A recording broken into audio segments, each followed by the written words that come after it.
Welcome, everyone, and good evening.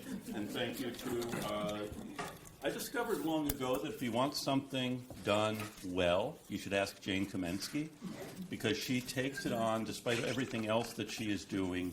And, so I'm Bob Allison, the president of the Colonial Society.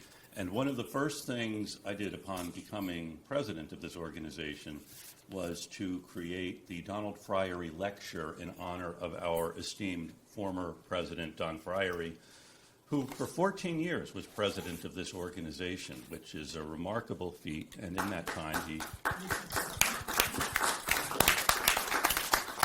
did a tremendous amount both to stabilize the society, but also to make it a vibrant, exciting place. And so the Donald Friary Lecture has actually evolved into the Donald Friary Conversation on some topic of real interest to historians. And tonight we will be talking about new directions in the study of the American Revolution. And Jane, are you going to introduce the speakers? I can or you can. Okay, I'll let you do that.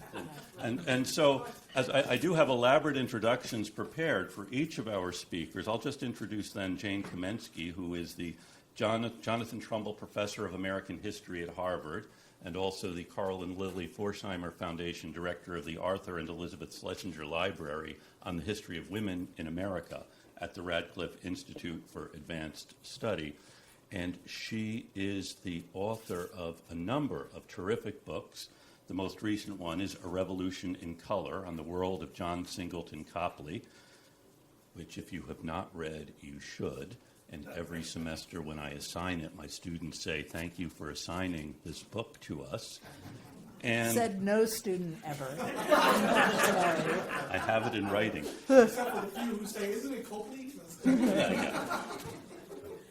And her first book was Governing the Tongue on the Politics of Speech in Early New England. And also she wrote a terrific book on a con artist, the exchange artist, A Tale of High-Flying Speculation and America's First Banking Collapse, which she presciently issued in 2008, anticipating, I think, the banking collapse of that year. And Jane is actually currently working on, speaking of revolutions and new directions, a book called Candida Royale and the Sexual Revolution, A History from Below. And Jane and I were both elected to the Colonial Society in the same year. And we're grateful to have her as a member, and I was really grateful when she picked up the phone when I called and said, could you organize a discussion on new directions in the American Revolution? And she went out and found two other people who can tell us where the field is going. So thank you all for joining us, and please welcome Jane Kamensky, Chernoh Sesay, and Sarah Pearsall. Thank you, everybody. And I don't have elaborate introductions prepared for Chernoh and Sarah, but I'll say a bit about them and their work and why I thought of them for this conversation. So Chernoh, on my right, is associate professor at DePaul in the Department of Religious Studies. He's a Northwestern PhD who works at the intersections of religious history and early American history, and has a book in progress about Black Freemasonry that I think is going to set us all on our ear. Is, I think, the world's leading expert on Prince Hall. I say this because my colleague Danielle Allen defers to him, and when Danielle Allen defers, it is time to bow down. So Chernoh, like Sarah, is working in ways on the late 18th century in its social, political, and imperial context that I think we desperately need to hear. On my left is another frequent co-conspirator, Sarah M.S. Pearsall, who was professor of history at Cambridge, now has just joined the faculty at Johns Hopkins. She has ranged widely in her work from the authoritative text on the ways that letters made families and families made worlds through their correspondence in her first book, Atlantic Families, which was transformation of her Harvard dissertation. She took a detour into polygamy and published a really fantastically rich book about plural marriage in multinational, multi-imperial American contexts from the era of early contact through to the Latter-day Saints at the very end of the book, and now is working centrally on the American Revolution, a subject she has taught from a far shore in the United Kingdom, which I think brings a particular kind of burden and a particular kind of clarity. So I'm really excited about their work in progress and wanted just to frame a conversation that would open it to you, and through conversation among the three of us, take on this question that Bob, I think, helpfully created a title to our session called Changing Views of the American Revolution. And I love the way that the changing is both an adjective and a verb, right? So views that are changing and what it takes to change views of the American Revolution, why and how, and if we should, as we approach the sesquicentennial of American independence in 2026. So I'm going to throw out a first question to each of you, and I'll ask Chernoh to start by sharing a bit about your current research, what you're working on, and how it builds or rebuilds the landscape of scholarship on the history of the American Revolution. So locate us a bit in your work. Certainly. Thank you for the introduction. I was just elected to the into the Colonial Society this year, so I want to thank all of you for your nod. Thanks for the introductions, and thank you, Don and Grace, for, along with Bob, having this occasion. And Jane, again, thank you. So I'm interested broadly in thinking about Black intellectual history. And so one might immediately then respond to that question. Well, that's great. You're interested in Black intellectual history in this period from, let's say, 1760 up to 1830. You have an interest in the Revolution. What are your sources? And so Black Freemasonry provides, I think, an interesting set of sources, and it raises an interesting set of questions about how we can begin to get at this question of kind of Black intellectual thought, and more narrowly, what's the relationship to Black intellectual thought and Black political thought to this thing that we're all calling the American Revolution. So a bit about Black Freemasonry. It's in no way different from white Freemasonry, but you in fact have the formation of the first lodge of people of African descent coming together as Masons here in Boston, in fact during the occupation of the city. And so this fraternal organization emerges in the midst of this revolutionary moment, in fact kind of beginning just before.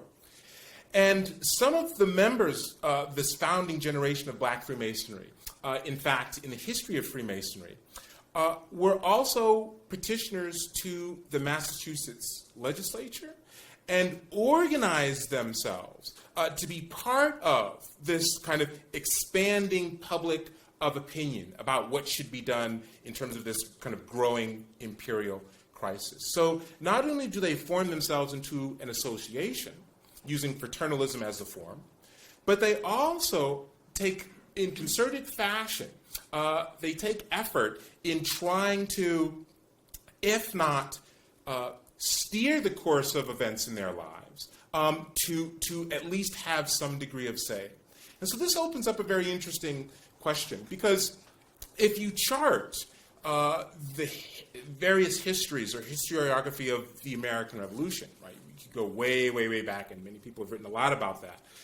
When you begin to look at conversations, discussions about the role of people of African descent in the American Revolution, well, that begins a little bit later in the 20th century, really the 1940s, the 1950s. And what's interesting is that when writers begin to talk about African Americans in the American Revolution, there's a switch that happens in the historiography. Writers move from talking about kind of heroic figures in African American history to talking more about the significance for African American history within these other narratives about American history, and in this particular case, the American Revolution. So Benjamin Quarles writes in the 1940s, Herbert Aptheker, and then, kind of jumping forward, Sylvia Fry has this wonderfully magisterial book, and here we are in the present kind of, I'd say, last 10 to 15 years, where I think a lot of historians have taken up the mantle to try to insert people of African descent into the revolution. And so this gets back to this question. When we begin to think about black people in the revolution, it raises big questions. What's the relationship of the revolution to slavery? What's the relationship of the revolution to race? And when we're thinking about black politics in particular, did black people in any way shape the revolution? Or was it the case that they simply experienced the results of this thing? And so there's wonderful work, right, that's looking at the revolution in local terms, at the level of families in different locales. It's trying to understand it kind of from the bottom up. And it's making the argument that the revolution, or the revolutions, right, happened in many different ways for many different people at various times. Sometimes people didn't know it was happening. And so when we think about people of African descent, I think these questions about their roles within this revolution or these revolutions are still really, really significant. And I think are still driving a lot of scholarship. So back to this question of sources. There's a microfilm reel of this first African Lodge that's held here by the Grand Lodge of Massachusetts. And so that's useful. Prince Hall had 3 addresses. So we have some entry into his thought. It's really literary scholars who spent kind of the most time with those writings. And then we have the tools of social history. So in part of my work, I spent from about a year here going through all of Boston's tax records from 1780 to 1801. They continue on after that, but they change. And trying to kind of understand kind of a prosopographical understanding of Prince Hall's world. And trying to understand the networks that he's a part of. And so in doing this, I'm trying to understand both how people of African descent are understanding their everyday experiences in this thing or these things that we're calling the revolution. And I'm also trying to understand how, through the vehicle of Freemasonry, they are organizing themselves into a group. And so my tools have been social history, obviously. And here, and maybe this will be the point that I'll end on and we can come back to. But I also think it's important to think about the role of political history. And so, a lot of historians doing stuff on people of African descent have used the tools of social history and of cultural history, and that's been necessary as just a project of excavation, trying to find out where they are and who they are and how they understood the world. And political history has previously been understood as a provenance of the founders, or even people a little less elite, but people who have somehow direct access to the mechanisms of political power. And so I'm thinking about a recent book, like Van Goss's book, or even Kate Mazur's book. And I think these books, in really interesting ways, and granted they're in the 19th century, but they're asking us to rethink how we think of politics. And Woody Holton, for example, is another one who's doing the same thing, kind of from earlier on in the 18th century. And so when we think about a place like Boston, Massachusetts, and we think about somebody like Thomas Hutchinson, and we think about people of African descent organizing themselves into a group and also writing petitions to the Massachusetts legislature, it seems to me that this raises really central questions about how black people are trying to insert themselves into this revolutionary moment. And it speaks to the importance of thinking about the revolution, certainly in a broad sense. We can think about the formation of the Constitution and federalism, but also we have people in many different places. Serena Zabin's book about the family, local experiences are certainly shaping what people are reacting to. But I think people are also trying to take their everyday experiences and really intensify various politics and various forms of rhetoric. And so in this context, one could revisit Massachusetts politics and understand the role of black petitioners, for example, in that process, and then link that back to various forms of associationalism that extend into the 19th century. Thank you so much for that, and can't wait for this book, truly. And Sarah, can I ask the same kind of introduction to your book in progress? Yes. Let me also start with some thanks to Bob Allison for organizing, to Don Friary, without whom there would be no Friary conversation. A pleasure to be here. Thank you all for coming tonight. And also, thank you so much, Jane, for the invitation, and wonderful to see Chernoh. I was a junior professor at Northwestern when he was finishing his PhD, so we've known each other for a long time, so it's really a pleasure to be here with you all tonight. I am working on, Chernoh kind of directed our attention to the local. I want to direct your attention instead to the global. And that's what I'm working on. I describe it as a kind of global history of the American Revolution, by which I do not mean the American Revolution's effect on the world, which is usually how that's taken, but in fact the world's effect on the American Revolution. And the book starts, each chapter starts outside of the 13 colonies, but it tells the story of the sort of soup to nuts 1763 to kind of 89 American Revolution. But it takes a wide array of angles onto that. This book comes out of my teaching at Cambridge University.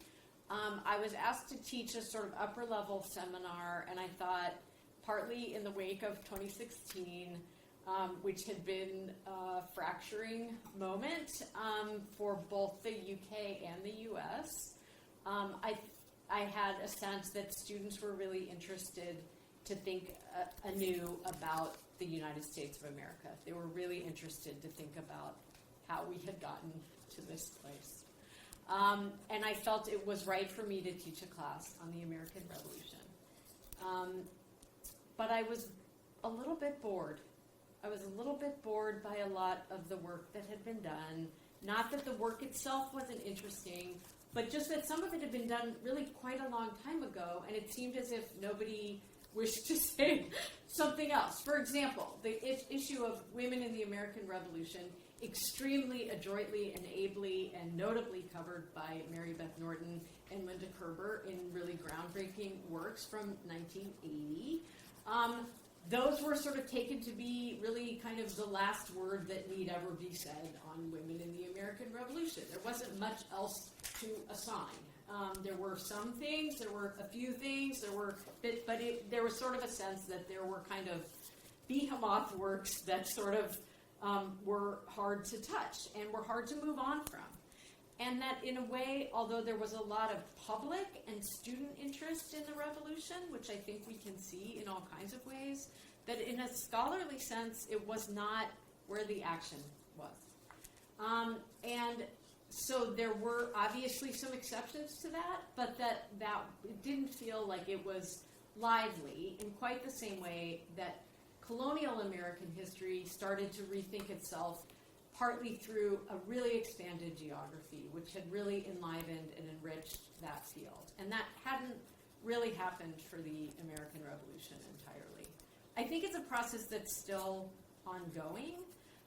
But in any case, I decided to teach a class on the American Revolution, but in a kind of distinctive way. And I partly took a leaf out of the book of a colleague who now teaches at Harvard, Philip Deloria, who's written on Indians, and a book that he wrote on Indians in Unexpected Places. So I called my class The American Revolution in Unexpected Places.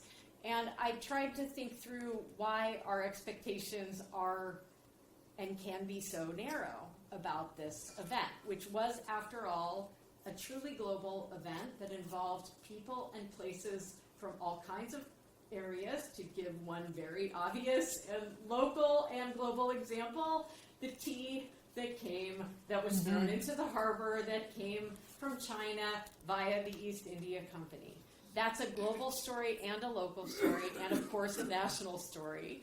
But it wasn't always told, and various other things haven't always been told in that sort of multi-tiered way. So that's what I am trying to do. Part of what I'm trying to do is to think about a bigger picture, and really in so doing to kind of get a new way in.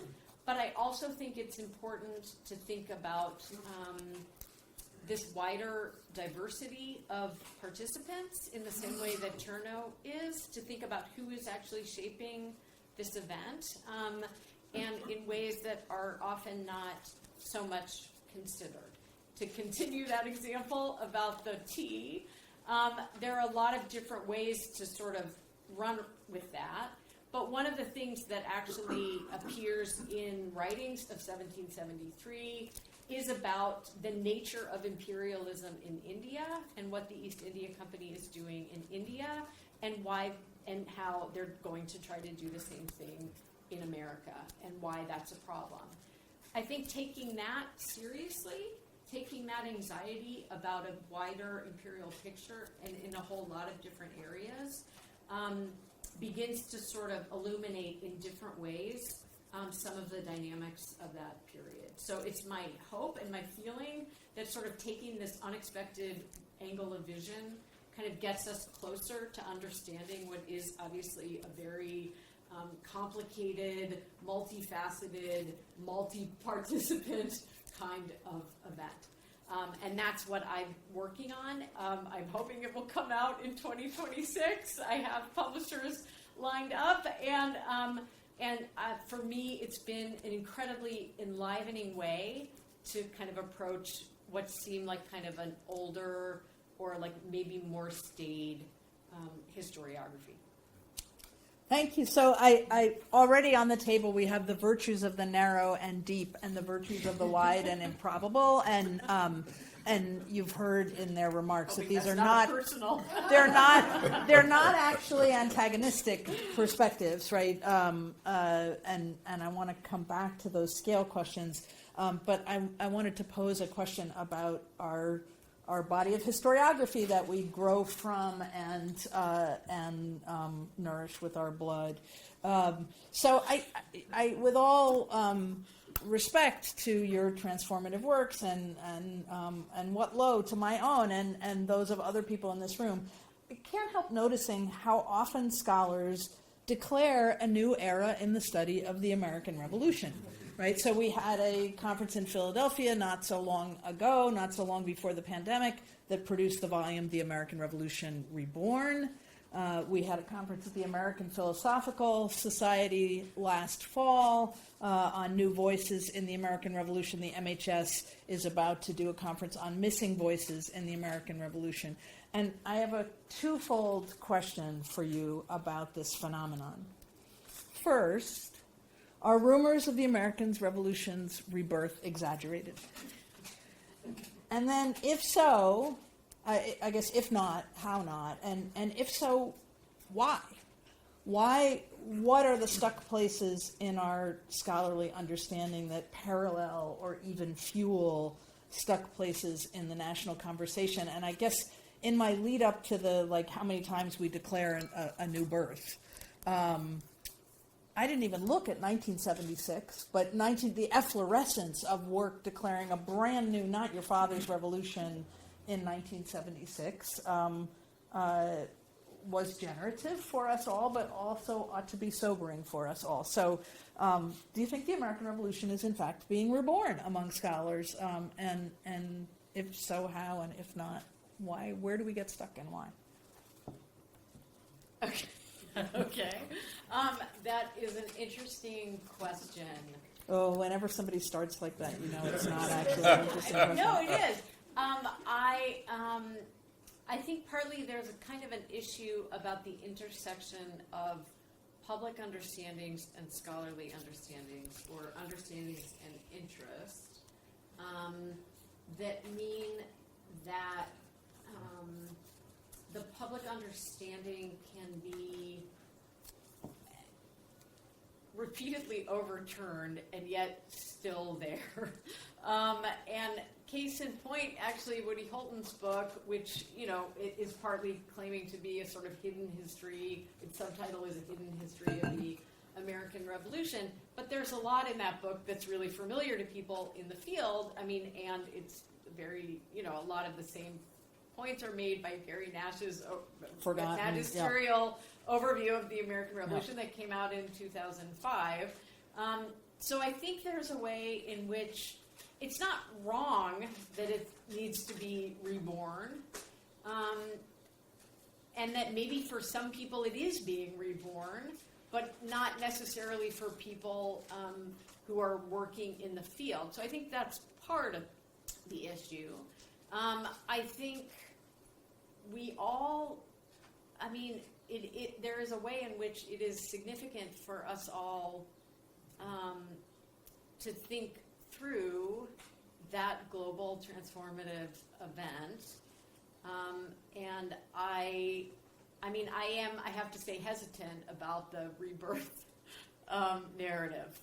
And I think partly it's a useful selling point. I think it is also maybe a useful pedagogical tool. I've had a graduate student say with great, just utter contempt, as if people didn't know Britain had 26 colonies in 1776. And then I've had undergraduates whom I've asked how many colonies did Britain have in 17, and they, of course, always say 13, and are completely taken aback by the idea that there are 26. So there is some way in which there's some kind of disconnect. And I think some of that's on us as scholars, and I think it's, maybe a wider conversation, but I will turn it over to Chernoh. Thank you for taking the ball first. So, for me, there's this issue of race that's at play in this question, and gender, I think, given contemporary events too. And we could expand, but I'll start with race in the sense that, when you read reviews that historians have of other people's books, one of the things that historians will accuse other historians of is being anachronistic. But if an historian who's critiquing another historian, if you have two historians of the American Revolution, and great, this is not set up to be a joke, but you have two historians of the American Revolution, and one is saying that the other is anachronistic. But the one who's making the critique is also saying we need to find useful bits from the American Revolution. There's kind of a circle there. In other words, it seems to me there is always a kind of investment from both the public and of scholars in being able to write about, to write from an event that's worthy of spilled ink. And so I share Sarah's hesitancy in saying we're on the verge of yet another rebirth. But it seems like everybody who writes about the revolution is always invested in that idea on some level as a motivation for their writing about the revolution. And certainly this gets back to race and this whole debate about, whether the revolution sets up presents a series of ideas that we should be living up to, or whether the revolution really simply on its own creates a set of dynamic circumstances that allow a very interesting unfolding without being teleological. And so no to rebirth, but there's still this question between the public and historians about what the revolution sets up, not just for its founding, but the way in which it sets up a certain set of ideas which got people enthusiastic at that time, but then had a certain momentum going forward. And I think we're still trying to figure out the relationship between the event and its aftermath. I'm just tempted to say religious studies scholar says no to rebirth, but I'm sorry.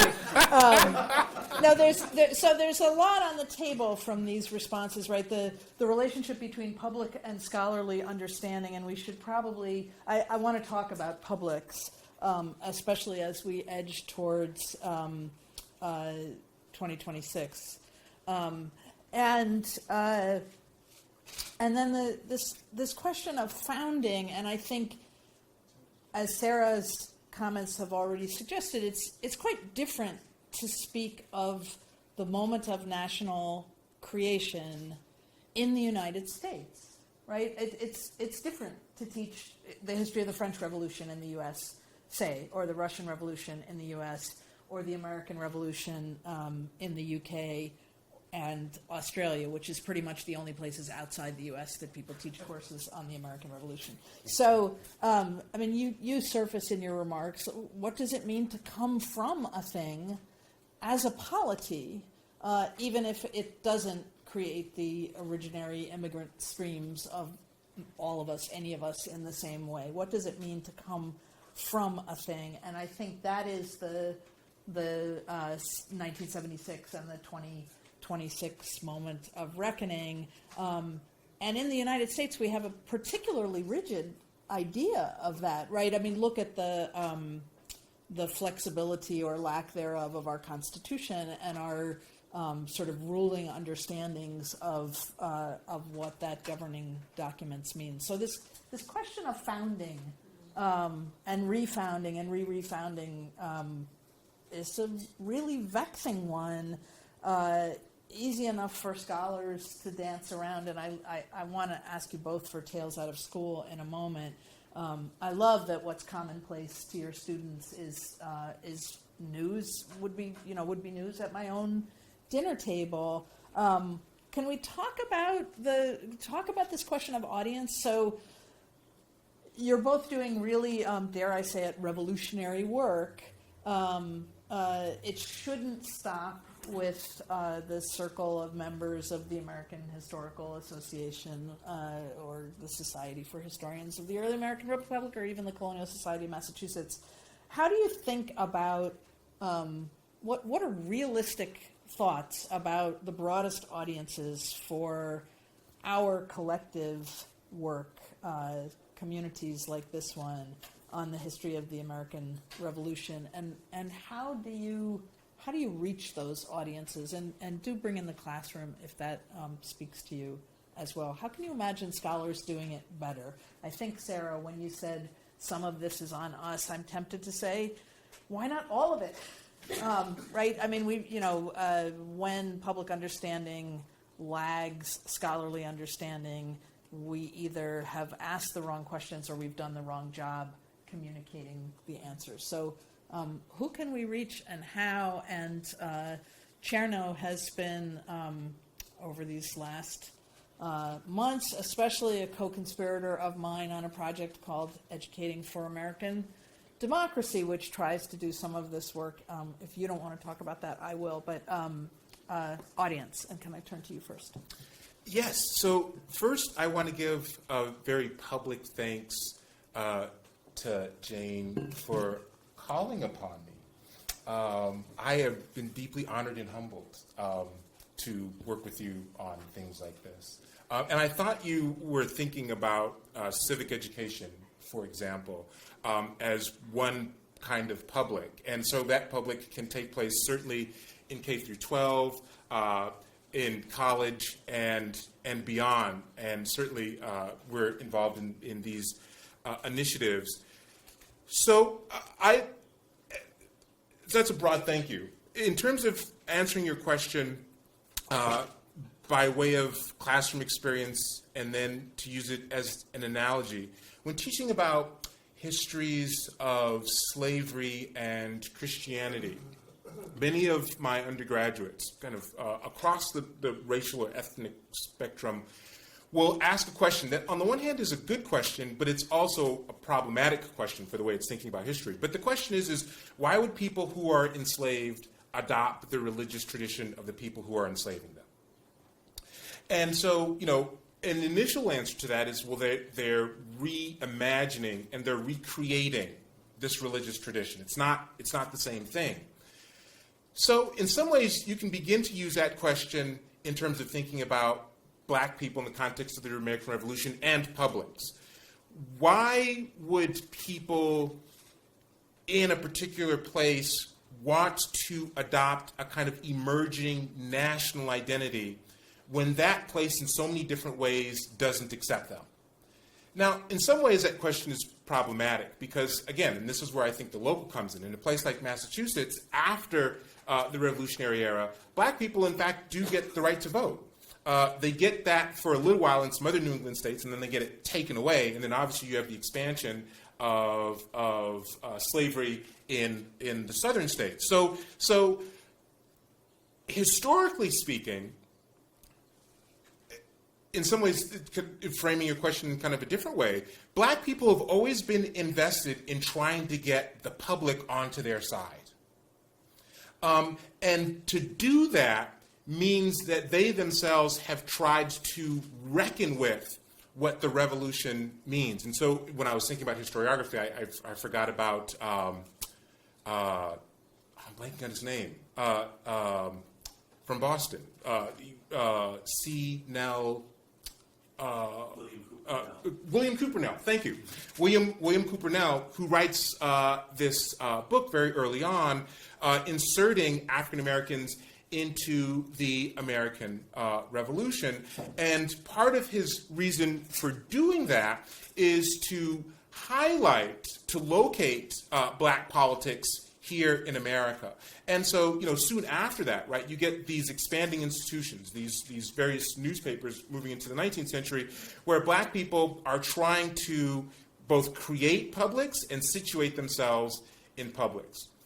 Now, jumping way forward to the kind of the 21st century, when I talk about the American Revolution to undergraduates, one of the things that I'm trying to do is to give them a sense that black people in the late 18th century are deeply invested in trying to both understand what's going on in a basic sense, but they're also invested in this project of trying to imagine what belonging means or what settlement means in a very basic way. And so in doing that, they are always trying to situate themselves in various publics, and they're doing it in various creative ways. And so I tell my students, while it's very easy to draw parallels between then and now, and while it's also, for some of my undergraduates, very easy to become disillusioned with the now, you had people coming out of enslavement, and they were trying to figure things out. And so rather than jumping immediately ahead to questions of political success or political failure, I think that in talking to different audiences, the revolution can be really useful for helping people to think about how people on the bottom were A, just trying to make sense of their world, and B, trying to insert themselves in the world even before they necessarily got to questions of success or failure. Thank you. And that's the second time you've used the word useful. And I really want to dig into it, right? That when we in the Guild, we are taught to be allergic to the idea of a usable past, right? That a usable past is a distorting past because it's shaped towards some propagandistic effect. I think useful has a different quality to it, right? The American Revolution, for its denizens and for us as a toolbox, which I'll tell a story from my American Revolution class in the fall. We had my esteemed friend and colleague from the Museum of the American Revolution in Philadelphia and Sarah's classmate in the Harvard PhD program, Phil Mead, zoomed into class. No one could come to class at that point, but he zoomed into class. One of the classes we did devoted to the Declaration, and students who, for the first time, were reckoning with the paradoxes of American independence asked him, "Do you think the founders were hypocrites?" And he said, "It's a useless question. Like, what is useful to you in the answer to that question? And what's the sort of taking up the mantle? Yes, and like, we're all hypocrites in our own lives. These are still your tools. What are you going to do with them now?" And it was a moment in the classroom where they were like, wow. Like, it didn't have to be that, Thomas Jefferson owned slaves. Snap, the discussion is over. It was, a reckoning that left usefulness and left the possibility of hope and of love, of what this country could be. Oh God, I'm going to cry.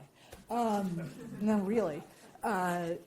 I just think that usefulness is very important. It's very important in the civic ed context, right? If we're going to nurture, we have an incredibly, if we think of a founding that has bequeathed us something in the United States, we have an incredibly demanding form of government.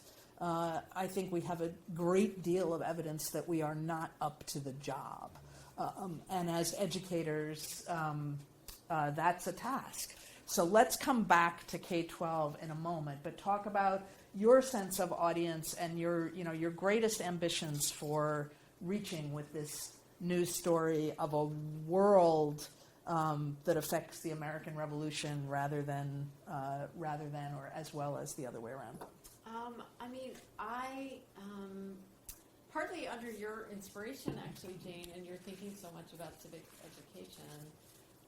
And always speaking about it so eloquently, I have also really come to feel that it troubles me the ignorance that people have, and that is our fault. But it's also not. I mean, let me make it concrete in this way. I taught this class on the American Revolution at Cambridge University.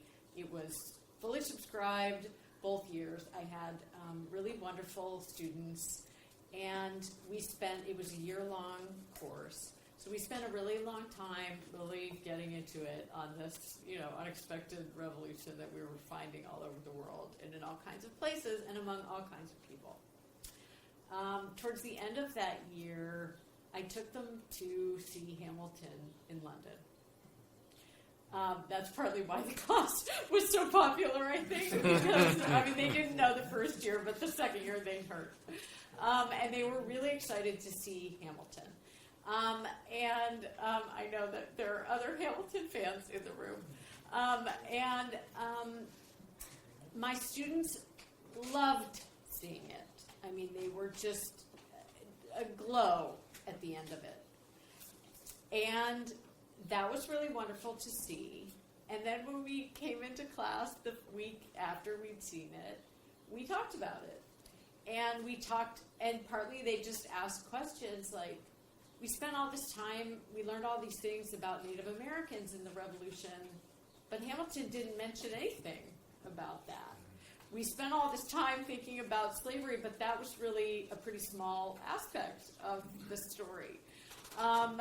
They felt troubled by what they perceived to be a kind of homophobic representation of George III, which was something I hadn't really seen. But there were a lot of things that they found quite troubling, even as they also were just agog with the excitement of it. And there's some way in which it is, I think that is case in point, I think that's partly where people are learning about the American Revolution, and there are some really good aspects of that. You learn that Thomas Jefferson was in Paris. You learn, there are things that are correct about it, but then there are other things that are a little obscuring or not fully representing a world that these students felt they had come to know. And that dissonance is concerning.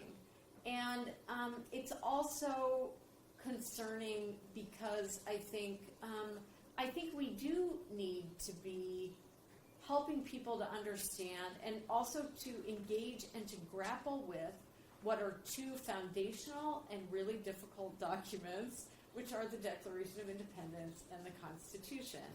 And I think both of those deserve greater attention and to sit with them, each of them, to have students do that. And I think for all of us to do that is really a helpful exercise, and partly to understand that world and that context better helps us to be able to navigate the difficulty of those documents, and I hope ultimately to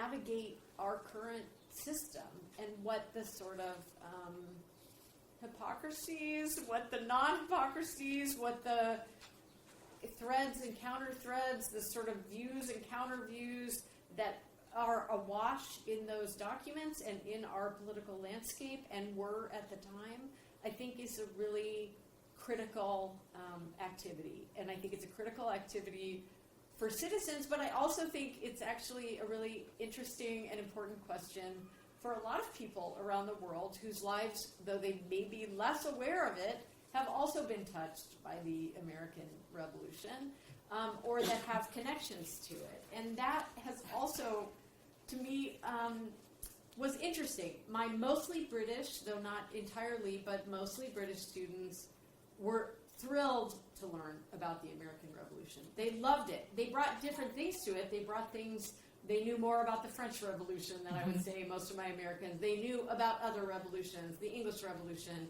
They knew about the wider British Empire in ways that my students in the U.S. don't tend to know so much about.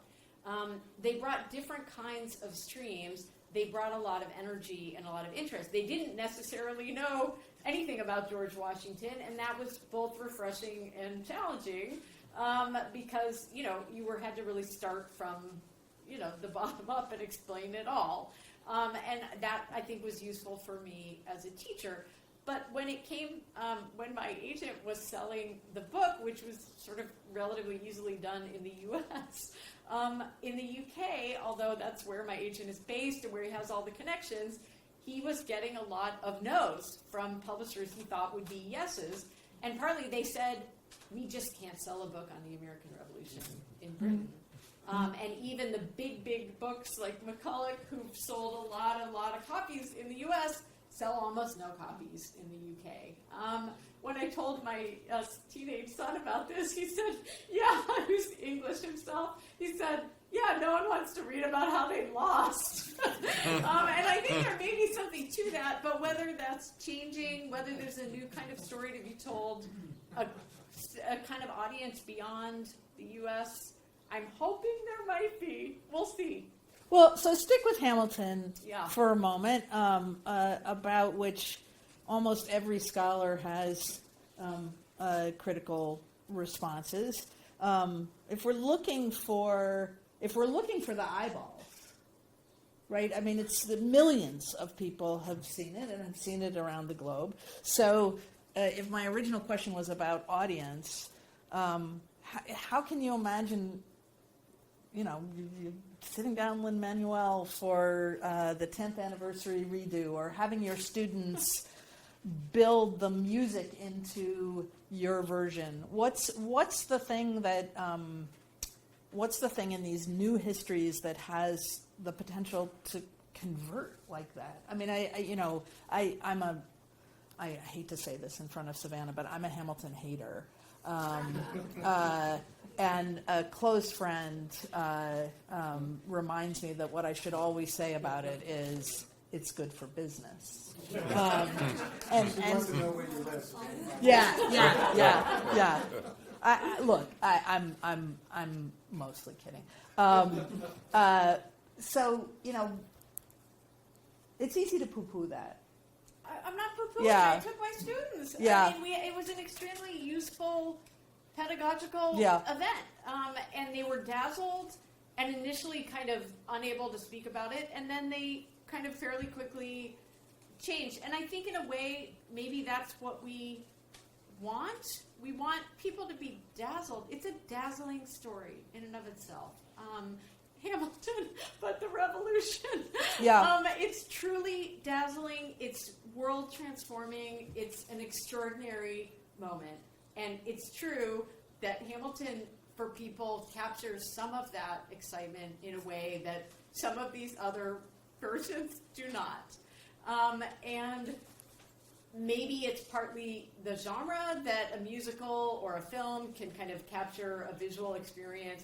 Part of what I'm trying to do in my book and what I've done in my teaching is to use a lot of cartoons and items from the period, but especially kind of political cartoons, some of which are so bizarre and disturbing, but which often are not really talked that much about, that come out of this moment.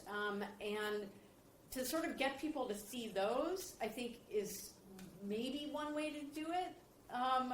But I'm not sure. I mean, I don't know. Like, I hope that we can do it, because there needs to be a little more bridging. Yeah. No, I mean, I have a whole other rant about our tendency in higher ed, and especially in graduate training, where what we teach students to do generally with a work like that is to shred it rather than to build the next one.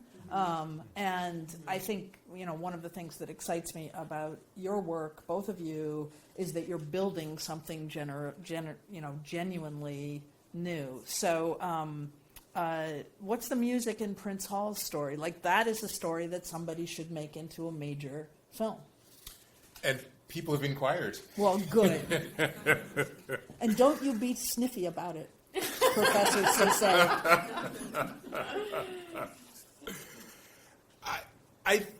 He's holding out. He's working with Spielberg now. I can just feel it.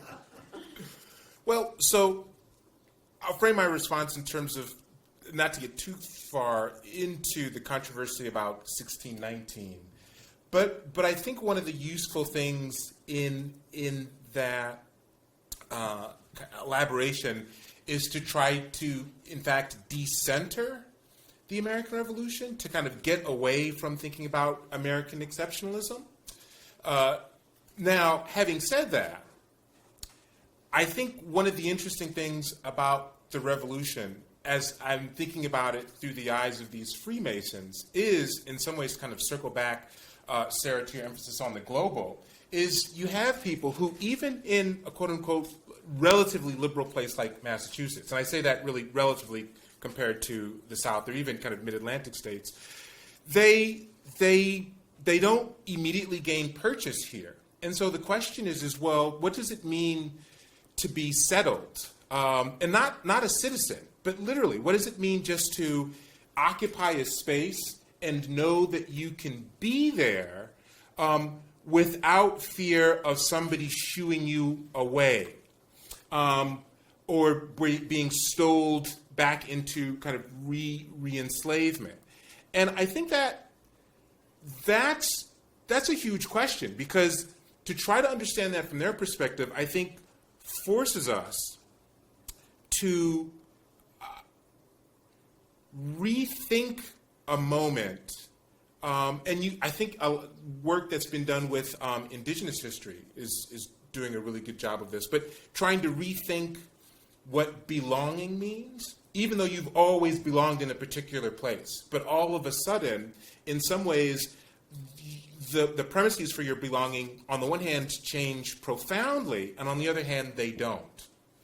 And so to write that kind of a story, I think not only does it resonate with all sorts of other kinds of interesting American stories, but I also think it is a story that sits at the center of the American Revolution, and it's a story that I would argue has tended not to really be told from the perspective of African Americans. I think what has tended to happen is they get seen as either loyalists or patriots, or they're seen as people who history happens to them. And I think they themselves are trying to work out how they locate themselves in history. And in fact, the Prince Hall Freemasons, they're responding to this Masonic literature that's talking about it's a mythic literature that's talking about the origins of the Masons, but they're kind of reclaiming Africa in a particular way to put it into kind of a long history of the world. And they're making claims to Freemasonry, again, out of concerns for local settlement, but also because they see Freemasonry as something that can connect them to these broader transnational networks. So they're thinking locally, they're thinking nationally, and I think that's a pretty evocative story, and one that I hope to tell in a way that I don't need a film deal. Just a few people. So I'd love to think with you all. And Bob, tell me our timing. When do I want to go to audience questions? Okay. All right. So I'm gonna ask one more prepared question, and then if there are things that you want to ask each other or me, and we'll throw it open to the audience. So let's talk about 2026. I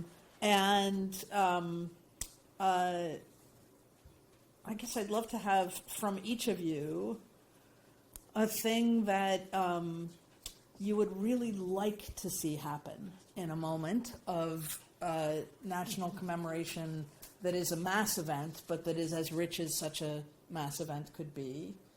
Save that one second. Tell me something that worries you about this anniversary and the way that we will take hold of it as a public, and then something that that you see as an opportunity or a hope or a wish about it. I'm happy to start, Chernoh. Sure. I have thought about this a lot. The 2026 part is still mysterious. You know, those magic 8 balls where it's like kind of turn it up, like, I don't know, could be, so it's sort of hazy to me. Because I think mostly about the past, I am thinking about previous commemorations. And I've sort of been collecting stories about some of those earlier ones. So I'm thinking about 1826, and I'm thinking about the sort of argument about the taming of things like the destruction of the tea in the Boston Harbor that take place that turn it into the Tea Party that is so beautifully discussed by Al Young in his book about George Robert Twelveshue, the shoemaker who, was one of the longest living, survivors of that event. And his argument, Young's argument, is partly that 1826 is a moment of sort of calming, taming some of that radical impulse. I don't think it's such a happy story. I was recently looking at David Blight's Race and Reunion about a moment in the 1876 centennial events where a group of whites basically attacked a group of blacks and shot several of them as part of a kind of moment of a very much a statement about belonging along the ways that Chernoh is suggesting. Again, a very disturbing centennial story. I don't have any 1926 stories. I'm curious. I don't know what happened in 1926. I'd like to know. If anyone knows, I'd love to hear. 1976, I was around for, so I could say a little bit. I certainly know that there is what was sort of the BUY centennial, which is to say a lot of stuff. I know this because I have a small collection of what I call bicentennial tchotchkes, of which one of my favorite items is a soap dish with a soap of George Washington and a soap of Martha Washington on a dish with an American eagle and 1776 on it, that was issued by Avon, and that I can tell you, because I own one of them, purchased on eBay, of course, still smells to high heaven of floral whatever. So 50 years on, it's still strong as anything. And I think that was a much more optimistic moment of thinking about the revolution. It was maybe, though, a very obscuring moment of thinking about the revolution. And I feel that 2026 will be marked by a more somber accounting, a more inclusive accounting, and a more somber accounting. Beyond that, I don't know, and I would love to hear people's thoughts. Do you wish for the somberness? I think there should be a note of somber, yes. But do I wish for the whole thing to be thrown out? Do I feel that it's acceptable to cede 1776 to a certain political party because they put a report together with that title? I do not.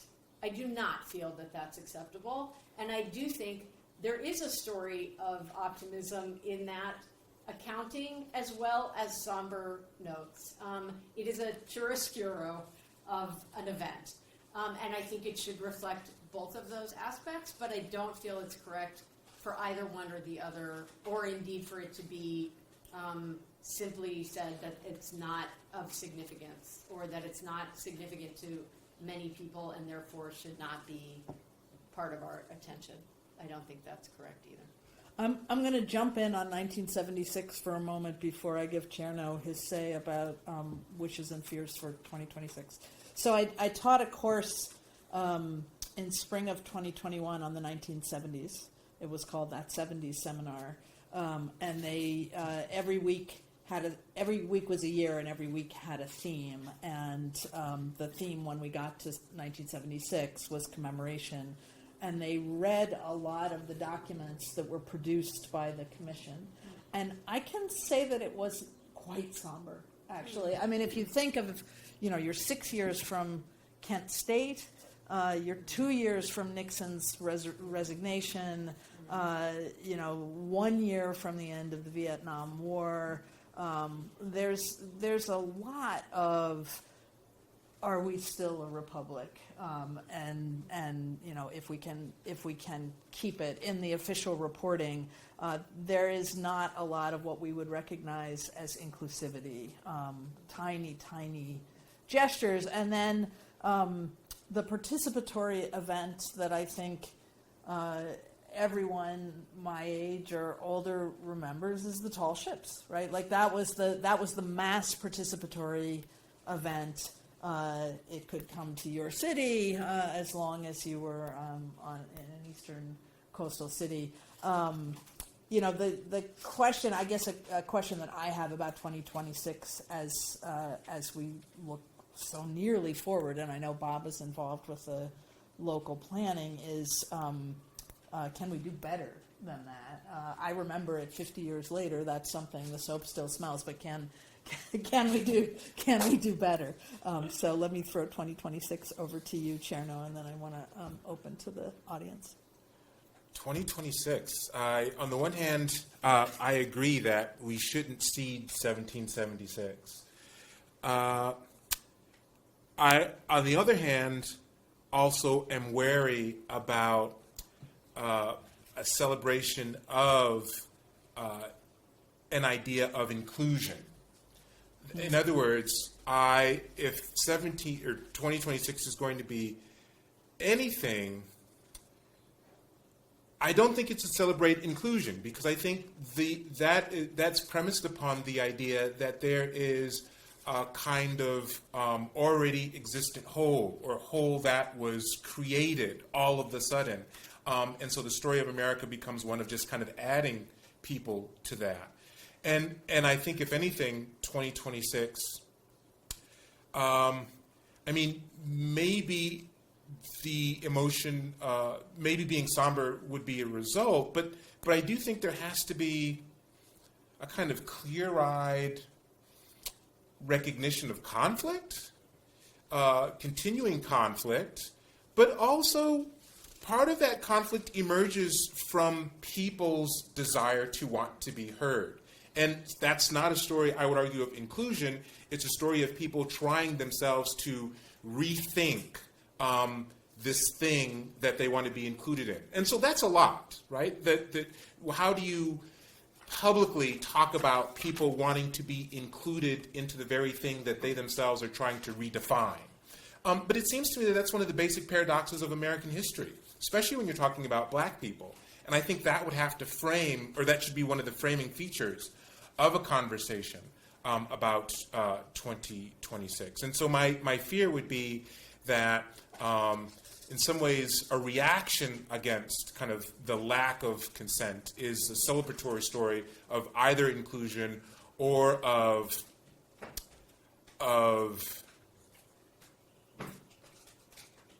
consent without thinking through what consent actually means or how it's been constructed historically.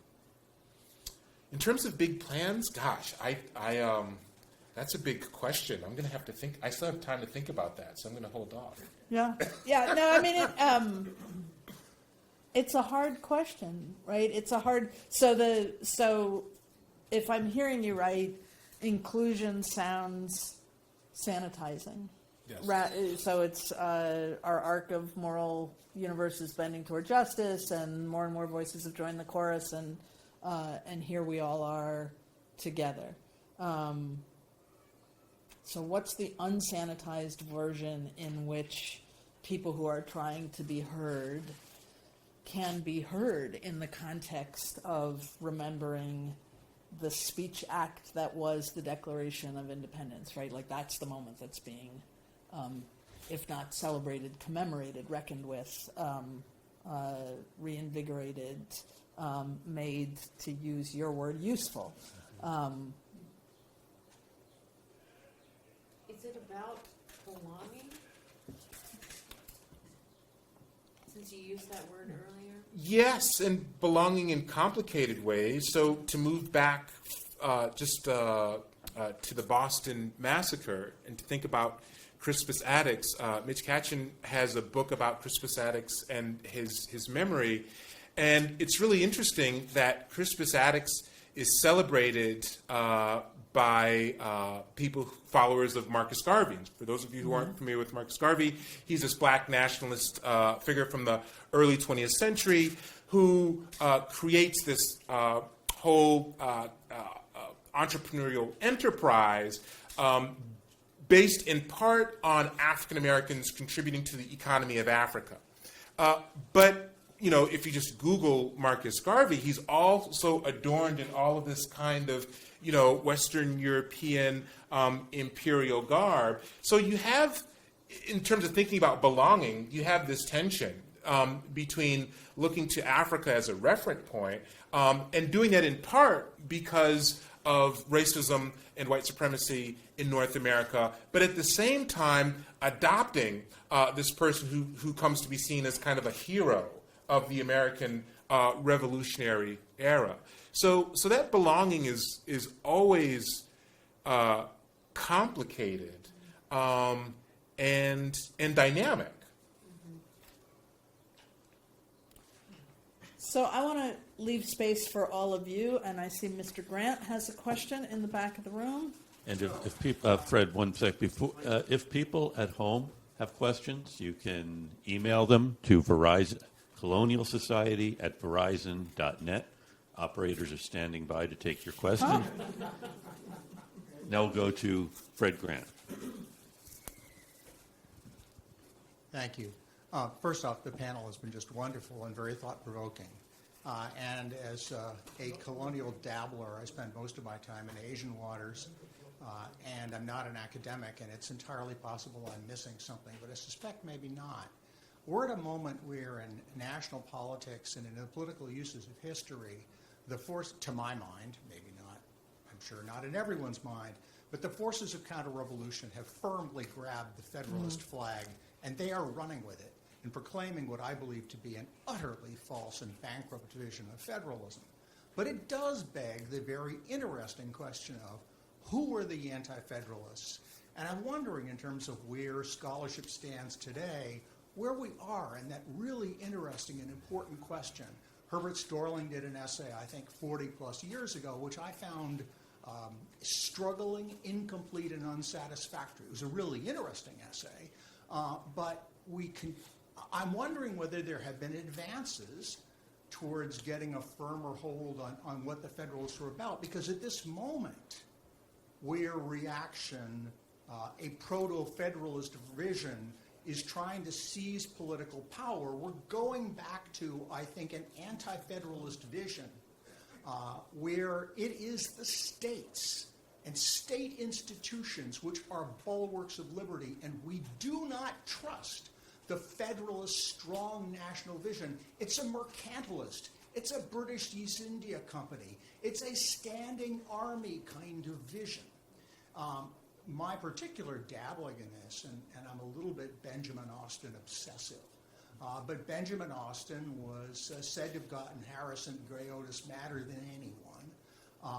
He was an editor of the Independent Chronicle. Possibly he owned and ran it. His business was rope walks. He had one of the rope walks up on the top of the hill, and after they burned, the 20 or so of them were relocated to the ultimate junk land, the present location of the Boston Public Garden. But it seems to me that it must have been that this fellow who grappled with trying to come up with a vision, trying to answer Storling's question. He publishes a book called Constitutional Republicanism, I think in 1803. It's a mess of a book. But he's grappling with this business of what's the anti-federalist vision, which is, I think, really important right now. But further to the involvement of blacks, one of the things that's long fascinated me about this anti-federalist leader, this alternative view of where the nation should go, as opposed to, a distinct one from Jefferson, and there's a lot of arguing about it, is that in the rope walks, it has to have been that black and white mechanics worked shoulder by shoulder. I'm really intrigued by them as initially radicalism, but with time, whatever. I've talked too long, but I'm wondering where are things being done with anti-federalism, the involvement of blacks in these sort of political movements. This is one that really, really fascinates me. That's a great question with a lot of different parts. On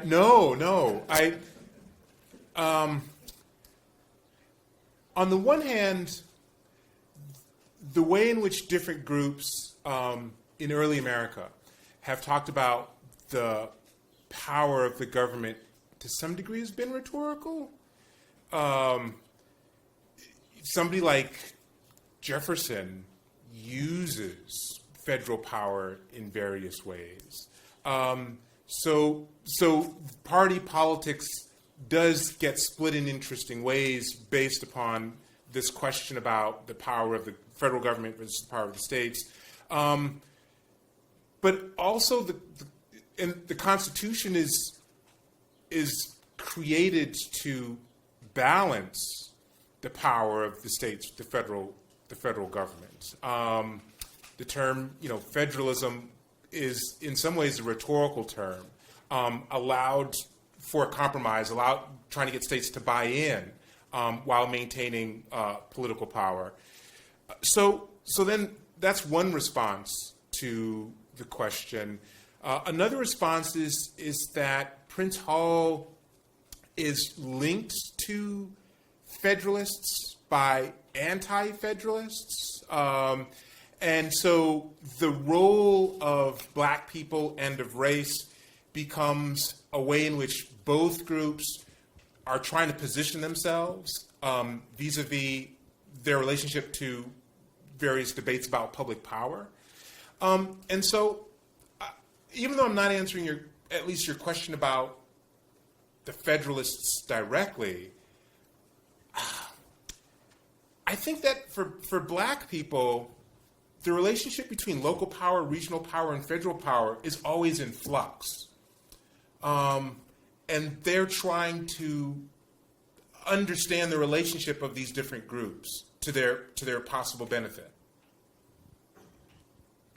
I mean, only just to add that, I mean, one of the more recent directions of scholarship about more the revolution events than the constitutional federalist ones, but still, I think relevant, has been about violence, and about the fact that although we might wish to disavow some of the mobbish violence of our own times, that some of that mobbish violence is driving events of this 1770s, 1780s, 1790s period. And I mean, the nervousness with which men like Washington and Wilson greet things like Shays' Rebellion, and, you know, I mean, Washington is not utterly condemnatory. He says if they have a valid kind of platform that should be addressed, then let's address it. But if they don't, then they need to be crushed, basically. And he says, let us know the worst at once. Like, either this is going to work or it won't. Austin arguably triggers it. And I think, Austin, it's his letter debate that leads directly in. well, thank you for enlightening me on that. He pulls the trigger. But partly, I think, you know, those sort of, I mean, our sense of who the good ancestors are is rather more complicated than we might like to think. Whether there's really great work happening right now on the Federalists and the Anti-Federalists, I mean, just even the central kind of debates, I honestly don't know. And again, I'd say that that's actually part of the problem, that actually, again, there's been some work that's taken, and then people feel that's kind of been done. And I think there probably are many really interesting ways that could be, you know, that these other kinds of angles could be taken on that. So. Yeah, I mean, I guess I'll jump in and add, I think fear of central authority and violence, political violence, are indigenous American political traditions. Like, they are part of our exceptional heritage. I don't think a nation was forged in the American Revolutionary War. I think a union was forged. And it may be useful, to use Chernoh's really pregnant word here, it may be useful to us to recognize, to reckon with, what does it mean to reinvigorate a union rather than a nation? This is dark of me, Fred, but I think a confederation may be the best we can hope for right now. It has been the source of a lot of vitality in American history and political traditions. We live in a good state. But I do think that distrust of overreaching central authority is a pretty authentic American tradition and untamed in parts of our political and intellectual life in different directions for a very long time. I mean, if one of the things that 2026 reckoning must do is to not stare through a glass darkly, but truly face to face, admitting that tradition and thinking about what to go now. And I saw Rashawn had a question. We'll talk more later. No, I just think I had, two thoughts in this space for you to chew on. One, back to the issue around inclusion. I was thinking maybe there's an opportunity for elevation. I'd like to see where you guys' thoughts on that, right? Because we know that there were plenty of folks there, right, in our revolutionary time that we didn't hear about, right? We know the Daughters of Revolution, right, are doing their thing, but are there more stories to be told about the role of women? If you're the black community, you always hear about Crispus Attucks, but there are a ton of free blacks, right, who were a part, of the revolution. As a usually as a black kid and a black student growing up in America, you usually get your black history from a deficit standpoint at first, right? Your issues of slavery. Well, tell me about the free blacks first, right? I mean, or in addition to, and what their and what their stories are. And certainly, I'm sure there are some roles on the with the Native Americans too, right? Who participated all throughout that period. So I'm interested to see where some of those opportunities might be, where we might look for opportunities for elevation, right, as opposed to inclusion when we think about celebrating 2026. And the second thing, because I taught early American history, that was my trade. I taught it to 8th graders, including Bob Allison's son, and and my kids always remembered, the early American heroes in their tragedy. Everything I taught them about Hamilton, they only remembered the affair, right, that brought him down, right? When I taught, them about Henry VIII, they only remembered things about the wives and sleeping with Anne Boleyn on the boat and, referring to her breasts as his pretty duckies and so forth. And then one girl stands up and says, Martin, if I have, if I have a bunch of husbands, I'm going to kill them all myself. I'm like, okay, you don't do that. But, they reveled in the tragedy of, of their greatness.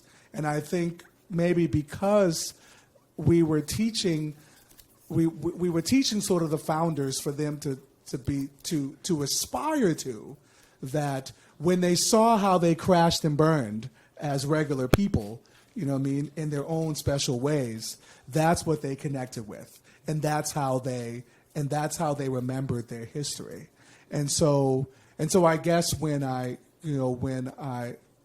also part out in terms of our, how we might reconnect our students to this idea of 2026, right? Because the founders are going to get their due, right? And we know it, right? I'm not worried. Okay, yeah. Yes, right, and we know it. But are there real places to really unpack some more of that, more of that human aspect, to where even the kids will understand or just remember or be reminded that they did, that they had a lot of the struggles and tragedies and, and pitfalls and roadblocks, just like any other, regular American.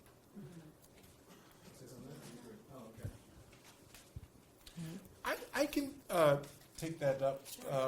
And thinking about things that I would wish for in 2026, money. Not me personally necessarily, but I'm just thinking about, I think it's the National Park Service that recently created a research fellowship or funds for research on kind of underrepresented people in the colonial era or the revolution. So certainly, if people want to donate their money to those kind of endeavors in celebration of 2026, I think that would be fantastic. And I think that would be useful to get to this comment about elevation. In thinking about, and I'm thinking about black people in particular, that so much work I think can still be done, and I'm thinking about like Gloria Whiting's work in looking at households and looking at manumissions, and I'm also thinking about some of the work that I've done and hope to do more of with church records.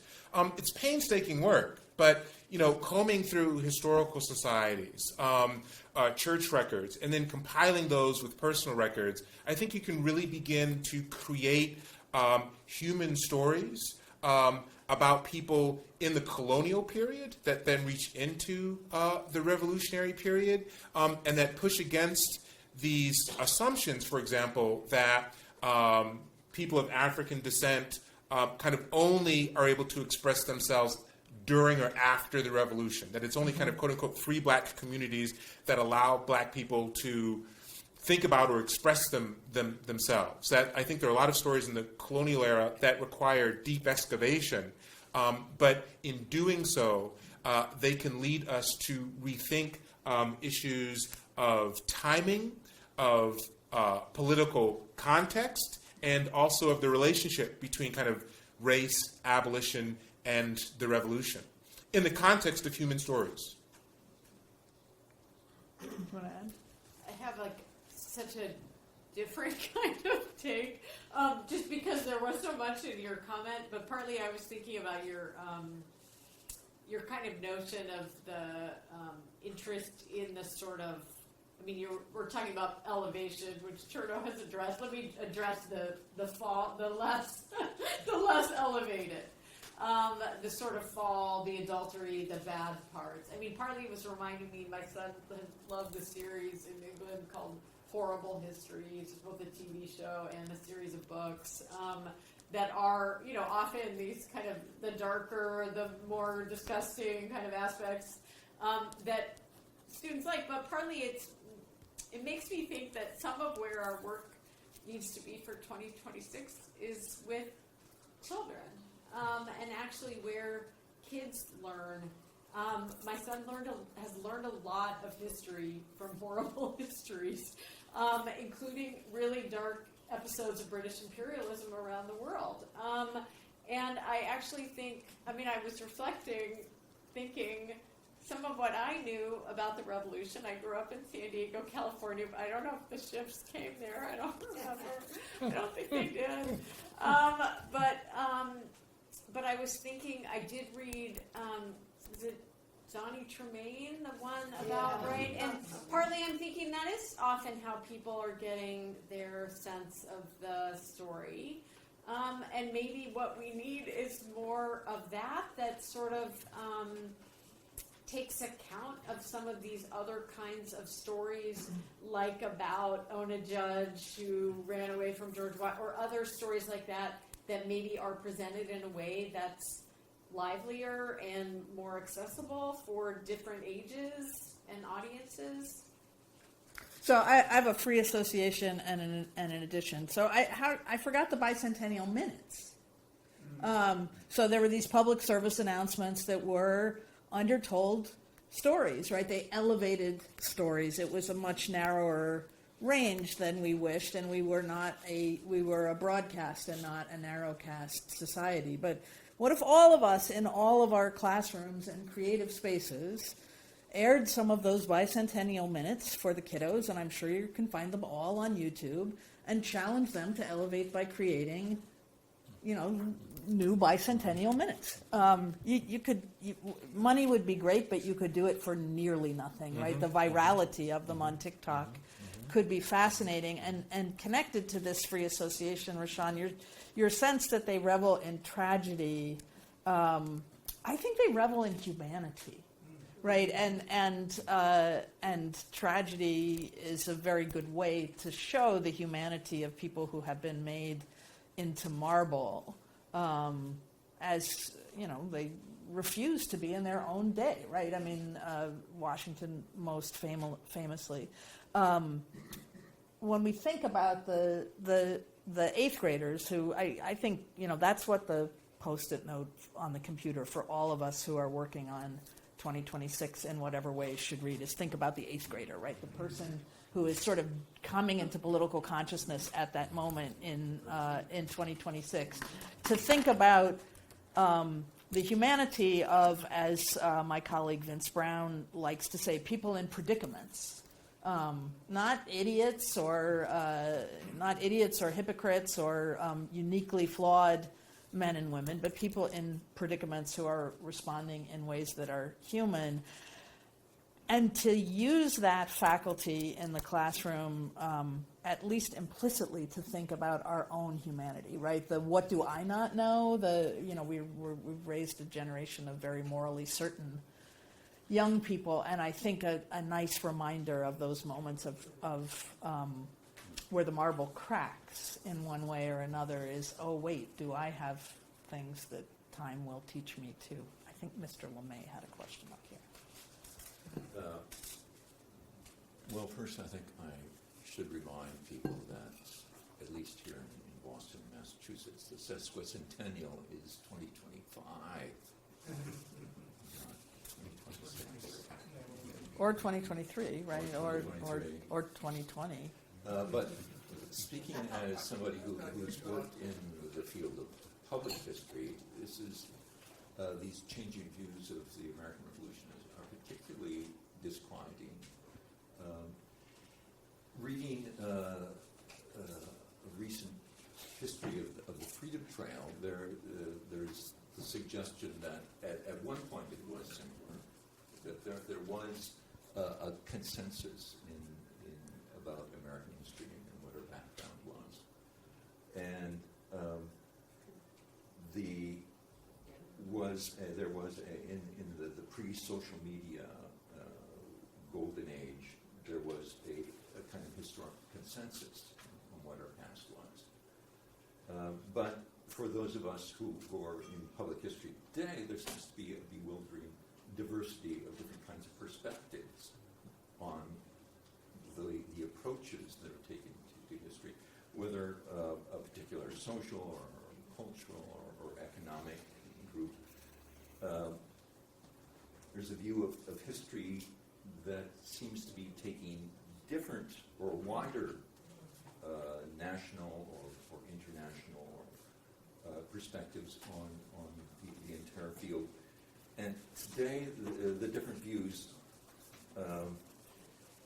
seem to reflect perspectives on which there doesn't seem to be as much a consensus on the interpretation of the past, but actually about the material that we agree is the basic data of the past. And I'm wondering whether this reflects the different areas in which scholarship, and particularly for those of us in public history who view that our task is to explain the meaning and the significance of scholarship to the larger world at a time when it's clear that the meaning of the founding era is of compelling interest to what happens to us today. Whether this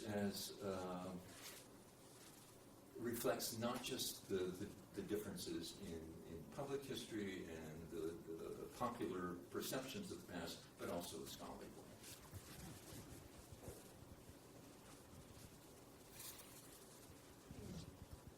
one. I'm going to share something I learned at this morning's panel at the American Association of Museums, where I was doing a panel on manifesting museums as powerhouses of civic education. And somebody from the Reagan Library said, I've learned that instead of explaining 100 facts, I need to think about 2 really great questions. Like, can we build consensus about what the questions are and what the civic and historical skills are that are needed to answer them, so that as we're taking questions from schoolrooms and museums into dinner tables,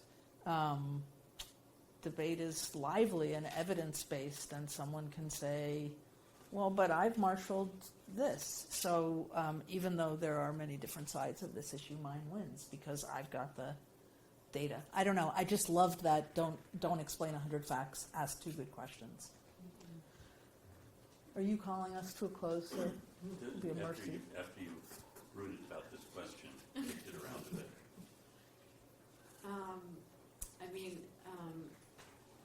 I think part of what we're all grappling with for the upcoming, whichever year you want to put it in,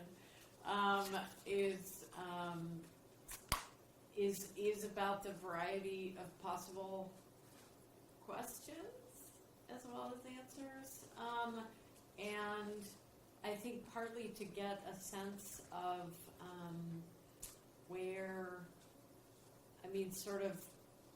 partly it's about whose story getting told, a question that's asked in Hamilton, right? Who's telling the story? Who lives, who dies, who tells your story, Right. I believe is the way it actually goes. Yes, okay.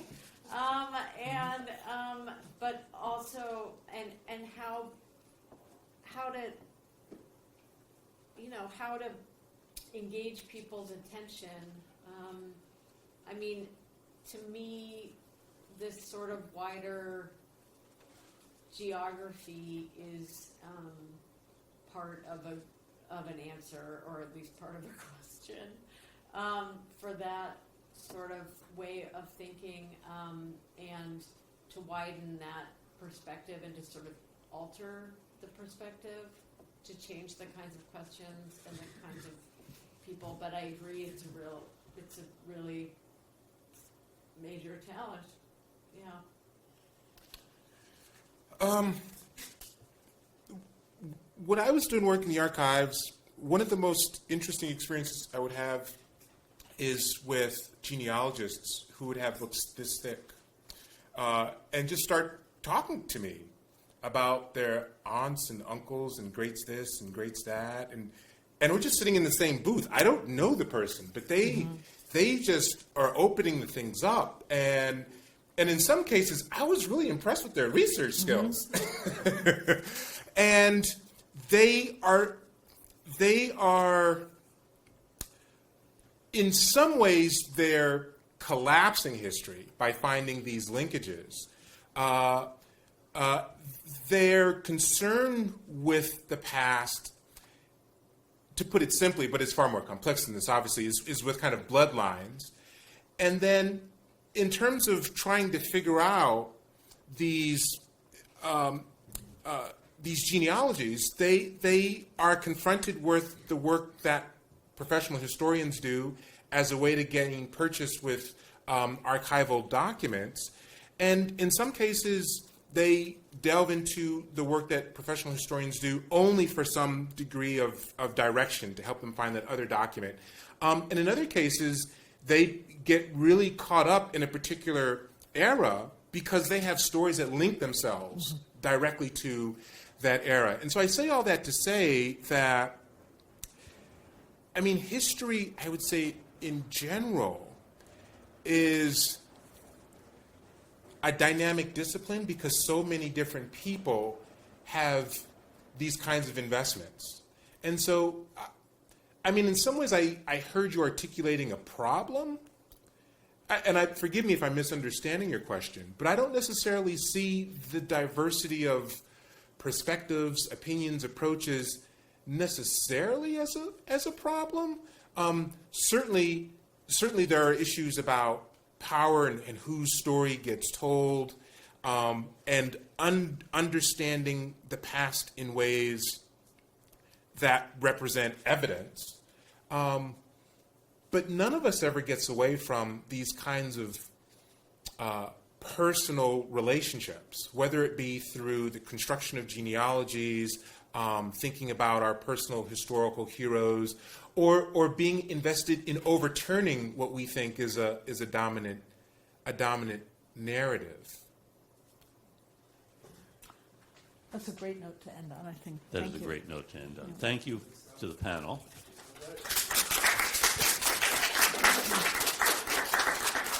And thank you to all who have joined us, either here or virtually. And thank you to Don and Grace for joining us. So thank you.